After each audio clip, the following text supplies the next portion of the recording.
Bonjour, je m'appelle Axel et je vais te raconter mon histoire.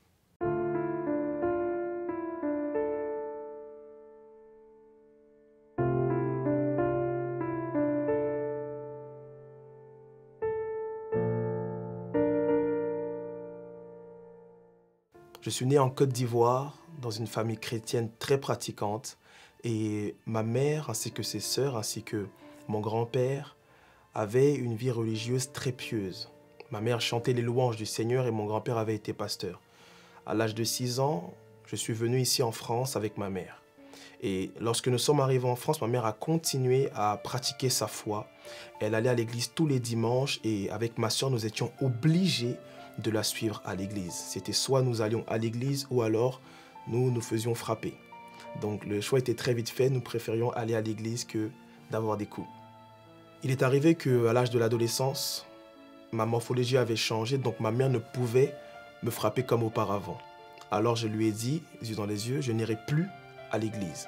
Et j'ai cessé donc de fréquenter l'église et à ce moment-là, j'ai profité de la vie. Selon moi, la vie, c'était quoi?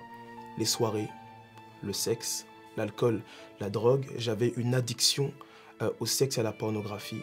Et quelque part, je dirigeais ma vie en allant en soirée, en fréquentant différentes filles. J'ai baigné aussi dans ce que je pourrais appeler le banditisme, puisque je rackettais.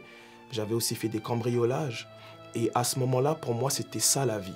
Parce que j'avais de l'argent, j'avais des femmes et je n'avais a priori pas de problème. Parce que pour moi, j'avais tout ce qu'un homme pouvait rêver. Mais malgré tout ce que je faisais, il y avait toujours en moi un vide. Et je ne pouvais expliquer ce vide qui, du moins, était dans mon cœur. Ce qui s'est passé un jour alors que je revenais de soirée, le matin lorsque je me suis levé, il y a un de mes amis, un compagnon qui était avec moi autrefois lorsqu'on faisait des soirées et autres, avait posté un statut. Et dans le statut, il disait « Jésus-Christ est Seigneur ». Alors sur le coup, je n'ai pas compris pourquoi est-ce que cet ami-là parlait ainsi, parce qu'il était musulman et je me suis souvenu du fait qu'il aimait se rapprocher de la religion lorsqu'il avait des problèmes d'argent. Donc je suis allé lui parler en lui posant la question « Mais pourquoi est-ce que tu t'exprimes ainsi ?» Et à ce moment-là, il a commencé à me dire ce que Jésus avait fait pour lui. Je lui ai proposé un rendez-vous et dans mon cœur, je voulais jauger sa foi, car je voulais voir si effectivement il avait rencontré Dieu ou si c'était de la mascarade. Nous nous sommes vus dans le RER, nous allions à Versailles si je me souviens bien, et à ce moment-là, il a commencé à me parler de l'amour de Dieu. Et quand il a commencé à me parler de l'amour de Dieu, dans mon cœur, quelque chose s'est passé. J'ai senti la présence de Dieu et j'ai senti l'amour de Dieu, mais surtout je me suis dit une chose précise, si lui il a pu changer, c'est que moi aussi je peux changer. Et à ce moment-là, j'ai commencé à pleurer. J'ai commencé à pleurer et mon ami m'a invité à l'église. Et quand il m'a invité à l'église, je lui ai dit non. Parce que pour moi, les pasteurs et toutes ces personnes religieuses étaient des escrocs. Alors il m'a invité une première fois à l'église, il m'a invité une deuxième fois. Et la deuxième fois, j'ai senti dans mon cœur, il y avait comme une force en moi qui me poussait à me rendre à ce lieu de culte. Donc le dimanche est arrivé, je me suis rendu à l'église. Et lorsque je me suis rendu à l'église, j'ai été frappé par une chose précise. Quand je suis arrivé, il y avait beaucoup de jeunes. Et pour moi, il était inconcevable que des jeunes puissent autant adorer le Seigneur, puisque j'avais baigné dans le milieu du moins des soirées mondaines. Et j'arrive dans un lieu de culte où je vois que des jeunes. Et je vois des jeunes qui sont en train de louer le Seigneur, qui sont heureux, qui sont dans la joie. Et je me suis dit, mais où est-ce que je suis en fait? Et je me suis assis et j'observais tout ce qui se passait autour de moi. Ils m'ont manifesté beaucoup d'amour, de simplicité. Et j'ai même loué le Seigneur avec eux. On a adoré ensemble. Mais pour moi, c'était bon enfant, si je puis dire. Mais lorsque le pasteur est arrivé, il a prêché un message qui était Jésus-Christ. Et pendant qu'il prêchait le message, j'étais comme scotché sur ma chaise. Et à un moment, j'ai senti la puissance de Dieu venir sur moi.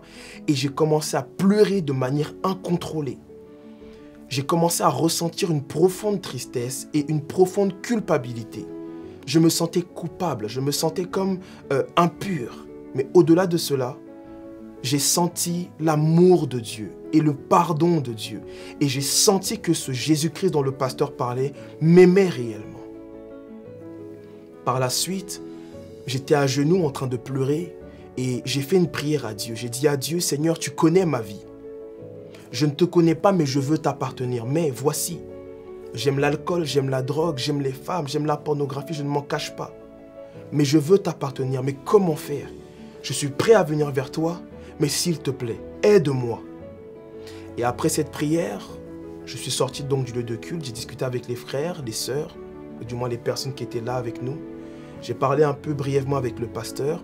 Et la semaine qui a suivi, Dieu m'a délivré de manière surnaturelle de l'alcool et de la drogue. Je ne vous dis pas que tout a été rose, mais j'ai persévéré. Je suis allé aux différentes réunions de prière, je me suis approché du pasteur, je me suis approché des responsables et autres. J'avais eu du mal à sortir de la pornographie et la masturbation, mais au fur et à mesure, Dieu m'a aidé, Dieu m'a soutenu et ma persévérance aussi a payé. Aujourd'hui, je suis un homme marié avec une femme exceptionnelle. Nous avons un petit garçon de 2 ans et je suis également pasteur. Moi qui disais autrefois que les pasteurs étaient des escrocs. Dieu a radicalement changé tous les domaines de ma vie. Je pensais même que j'étais stérile, mais Dieu m'a donné un enfant et je sais qu'il y en a encore d'autres pour moi. Alors, toi qui m'écoutes, laisse-moi te dire que Dieu t'aime. Tu as du prix pour Dieu. Et je ne sais pas quelle est l'addiction qui mine ta vie, mais laisse-moi te dire que Dieu est capable de t'en délivrer. Jésus t'aime. Alors s'il te plaît, viens à Jésus. S'il l'a fait pour moi, il peut le faire pour toi. Je ne suis pas mieux que toi. Dieu t'aime. Alors approche-toi de lui s'il te plaît, parce que ta vie peut changer avec Jésus.